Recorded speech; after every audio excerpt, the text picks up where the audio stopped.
They call them the flowers of the nation, but a flower is too fragile a word.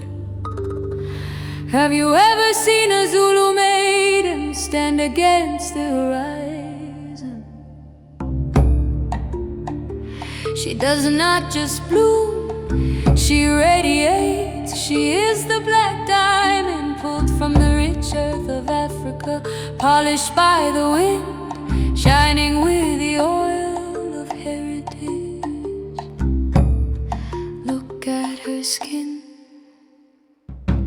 it drinks the sunlight and reflects gold. There is a dignity in a posture that you cannot teach in a classroom.